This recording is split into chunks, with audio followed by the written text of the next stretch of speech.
नाय हाग्रामा महिलारिया सासे आन्दलनखारि आरो बियो सासे बर'नि सासे दैदेनगिरि बेखौ बयबो मिथियो आरो बेहा जातिनि सेन्टिमेन्ट गैया नङा दङ। दिनै हाग्रामा महिलारि बिथाङा हयथ' मिडियानि सिगाङाव बा रादाब बिजोंनि गेजेरजों किसुमान पलिटिकेल खोथाखौ बुंनो हायो, किसुमान पलिटिकेल खोथाफोरखौ बुंनो हागौ, मानोना मिडियानि गेजेराव गासै खोथाफोरा बुंजोबजाया। दिनै बिटिआरआव सोनाय नङा हाग्रामा महिलारिया गादियाव फैब्ला होननाय बे खोथाया मिसा। बेखौ रायजोफोरखौ आं बेखौनो खावलायगोन जाहाथे रायजोफोरा बेयाव गोरोन्थि बुजिनो नाङा। बिथाङा खोथा होदों, हानायमानि बिथाङा माने बेखौ गोरबोआव लानानै मावगोन। मानो होनबा जोंनि सिमाङानो गुबुनखामोन, नङा होमबा? जोंनि सिमाङा दा बे सिमांखौ जाफुंहोनो थाखाय मानगोनां हाग्रामा महिलारि सारा नाजागोन। बेयाव खुनु बिटिआरआव सोनाय नङा बा बिटिसिआव सोनाय नङा बे खोथाया नङा, बियो मिसा। बे गुबुन माने राजखान्थि हान्जाफोरनि बांसावनाय रावसो। जुदियाव बिथाङा बुंदों बे खोथाखौ, खोथाया बेसो माने बिटिआरआव माने दा जिहेतु बिटिआरआ संबिधानिक जेबो मर्यादा मोनाखै, मानो होनबा बिटिसिआवनो बे इनक्लुसन आरो एक्सक्लुसना दंखायो। दा जिखिनि गामि हाबदों बियो हाबदोंब्लाबो बिटिसिनि माबायावसो हाबदों, माने बिटिसिआवनो बे माबाया दंखायो, बे प्रभिजना दंखायो गामि सोनाया। दा बे खोथाखौसो माने बिथाङा बुंदों। मानो होनबा दाबो बिटिआर जुदि जानो थाङोब्ला जोंहा बेयाव माने हमस्टि जानांगौमोन आलादा, दिनै बेबो जायाखै। दा बेफोरबायदि गोबां खोथा दङ, ओंखायनो माने बिथां सारा बेखौ माने गुसुङै बुंदों जे माने बै खोथाखौ बुंदों आरो, खिन्थु सोगोन। मानो होनबा दा जिमानखिनि दिनैनि बे सारिदुवार आरो राङापारा हालामखौ लानानै जोङो बिपिएफ राजखान्थि हिसाबै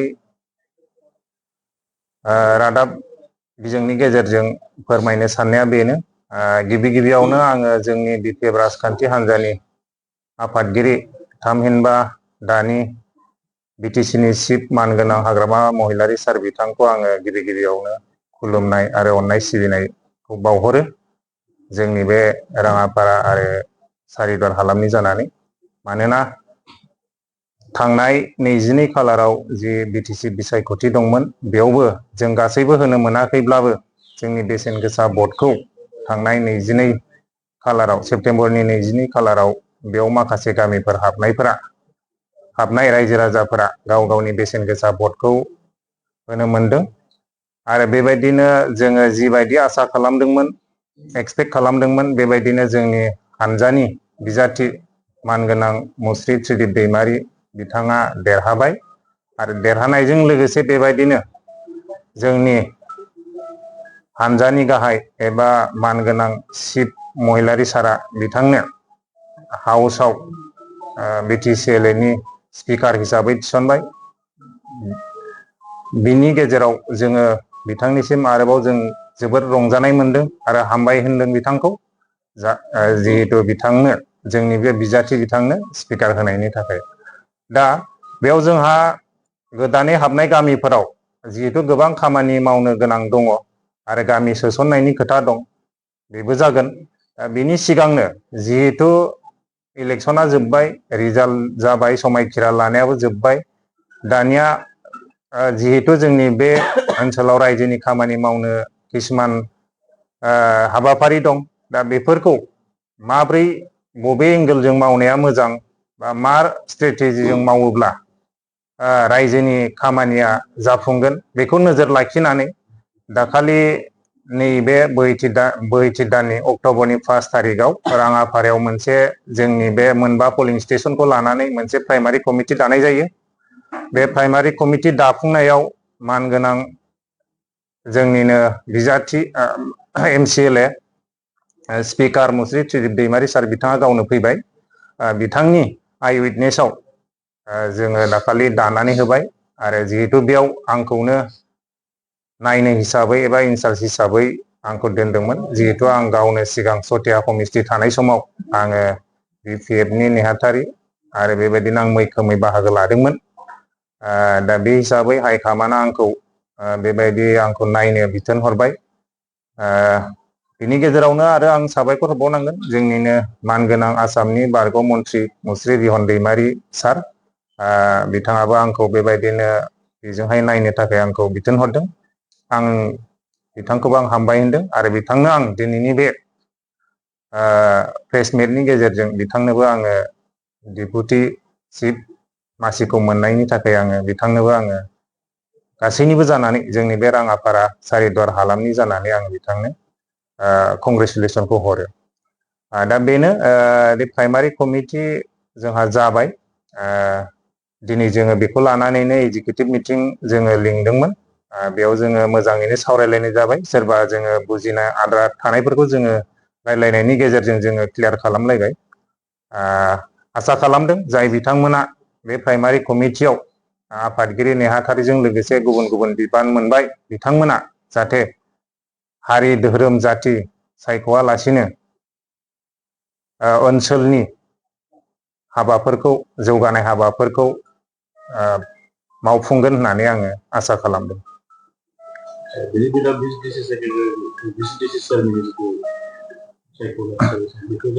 बिसिडिसि जानांगौमोन नाथाय जोंनिया जिहेथु दा गोदानैसो थिसनजादों। बिटिसि आव अलरेडि आं मोनथिनायाव बिसिडिसि हिसाबै टाउन कमिटिखौ गारनानै 420 मासि दंखायो। दा बेनिनो जोंनिया जिहेतु गोदान बे गोदान एरियायाव दा बर्थमान आं मोनथिनायाव खुनु बिसिडिसिनि माबा मा होनो दानायनि खुनु माबा गैथ'वा सरकारि बाबै। दा हयथ' बियो जागोन बेखौ निस्सय जोंनि सरकारा बेखौ सानगासिनो दङ बावैनो जागोन। जिहेतु दायो बेखायनो बिनि सिगां रायजोनि खामानि मावनो थाखाय जिहेतु बेयाव इलेक्सन गेलेबाय माखासे गामि हाबजेनबाय बेफोर ओनसोलफोरखौ मावनो थाखायनो दा हाइकामान्डआ बे प्राइमारि कमिटिखौ दानो होदों आरो नै साननैसोनि उनाव ढेकियाजुलि साइडजोंबो दागोन। जोंनि बे मोनथाम हमस्टेयाव आं मोनथिनायाव जोंनि बे मानगोनां स्पिकार सुजित दैमारि सारनि हमस्टेयाव माने गिबि दानाय जाजेनबाय आरो।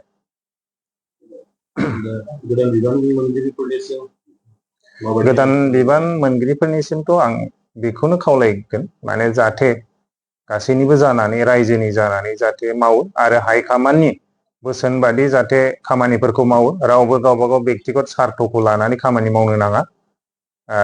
हाइकामान्डनि बोसोन बादि आरो जि सरकारनि आसनि फैगोन बेफोरखौ जाहाथे कमिटियाव जेसेबां सोद्रोमाफोर दं बिथांमोनजों सावरायलायनानै जाहाथे खामानिखौ मावगोन होननानै आं मिजिं खालामो।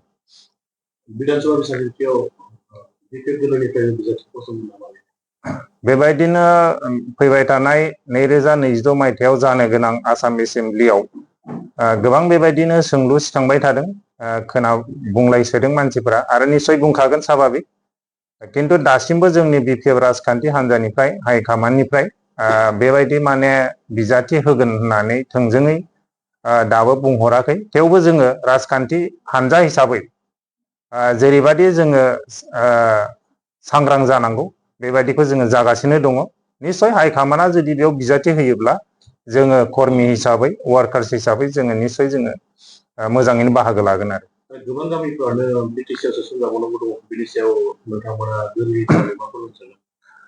नंगौ माने बिटिसिआव दिनै बिटिआर सुक्तिनि स्पिरिटआव माखासे गामि बारग' जोंनि प्रमद बर' बिथांनि दैदेननाय सरकारा माखासे गामिफोर सोसनलांबाय। बेयो सोसनलांदोंब्लाबो जों मोजां मोनदों सोसननायखौ। जों मोजां मोनाखै होनना बुंनो हाया। जोङो सनितपुर बाखि हिसाबै जोङो मोजां मोनदों। नाथाय बियो दासिमबो संबिधानिक मर्यादा मोनाखै। ओंखायनो जों खावलायगोन जिहेतु दा बिपिएफनि सरकार फैबाय जोंनि सरकारा निस्सय बेखौ मावफुंगोन। बियो संबिधानिक मर्यादा मोननांगोन होमब्लासो माखासे खामानिफोरखौ जोङो मावनो हागोन। आरो जोंनि मानगोनां बिटिसिनि चिफ मुस्रि हाग्रामा महिलारि सारा बेखौनो बुंदों जे थालांनाय गामिफोरखौ जेसे हायो मावगोन। दा ओंखायनो जों आसाबादि माने खुब समनि गेजेराव बियो बिसायख'थिनि सिगां बा उनाव बे गामि सोनाया जागोन आरो। थांनाय साननैसो सिगाङावहाय अदालगुरियाव मोनसे हाग्रामा महिलारि सारा बिटिआर रिकर्डखौ प्रमद बर'आसो मावगोन बिटिसिखौ आं मावगोन बेफोरबायदि आरोना। बेबायदि हिसाबै गोबां बिटिसिआव सोसनजानो गोनां गामिनि रायजो राजाफोर ओनसोलनि रायजो राजाफोरा माने गिख्रंनाय मोनदों जे अब्ला हाग्रामा महिलारिया माखासे आद्रा थानाय गामिफोरखौ बिटिसिआव सोनाय नङा नामा बेबायदि मोनसे रायजो राजाफोरनि गोसोआव साननायखौ सोमजिदों बिनि सायाव नोंथाङा मा फोरमायनो सानो? नाय हाग्रामा महिलारिया सासे आन्दलनकारि आरो बियो सासे बर'नि सासे दैदेनगिरि बेखौ बयबो मिथियो आरो बेहा जातिनि सेन्टिमेन्ट गैया नङा दङ। दिनै हाग्रामा महिलारि बिथाङा हयथ' मिडियानि सिगाङाव बा रादाब बिजोंनि गेजेरजों किसुमान पलिटिकेल खोथाखौ बुंनो हायो, किसुमान पलिटिकेल खोथाफोरखौ बुंनो हागौ, मानोना मिडियानि गेजेराव गासै खोथाफ्रा बुंजोबजाया। दिनै BTR आव सोनाय नङा हाग्रामा महिलारिया गादियाव फैब्ला होननाय बे खोथाया मिसा। बेखौ रायजोफोरखौ आं बेखौनो खावलायगोन जाहाथे रायजोफोरा बेयाव गोरोन्थि बुजिनो नाङा। बिथाङा खोथा होदों, हानायमानि बिथाङा माने बेखौ गोरबोआव लानानै मावगोन। मानो होनबा जोंनि सिमाङानो गुबुनखामोन, नङा होमबा? जोंनि सिमाङा दा बे सिमांखौ जाफुंहोनो थाखाय मानगोनां हाग्रामा महिलारि सारा नाजागोन। बेयाव खुनु BTR आव सोनाय नङा बा BTC आव सोनाय नङा बे खोथाया नङा, बियो मिसा। बे गुबुन माने राजखान्थि हान्जाफोरनि बांसावनाय रावसो। जुदियाव बिथाङा बुंदों बे खोथाखौ, खोथाया बेसो माने BTR आव माने दा जिहेतु BTR आ संबिधानिक जेबो मर्यादा मोनाखै। मानो होनबा BTC आवनो बे इनक्लुसन आरो एक्सक्लुसना दंखायो। दा जिखिनि गामि हाबदों बियो हाबदोंब्लाबो BTC नि माबायावसो हाबदों, माने BTC आवनो बे माबाया दंखायो, बे प्रभिजना दंखायो गामि सोनाया। दा बे खोथाखौसो माने बिथाङा बुंदों।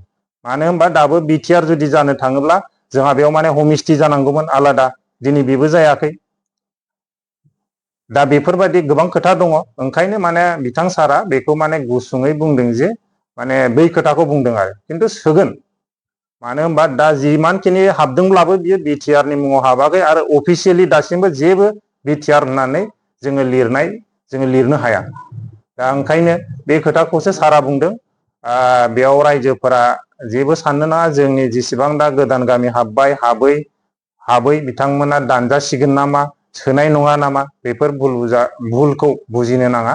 बियो माखासे राजखान्थिगिरिफोरनि गावसोरनि बेक्तिगत मुलाम्फानि थाखाय बुंनाय रावसो।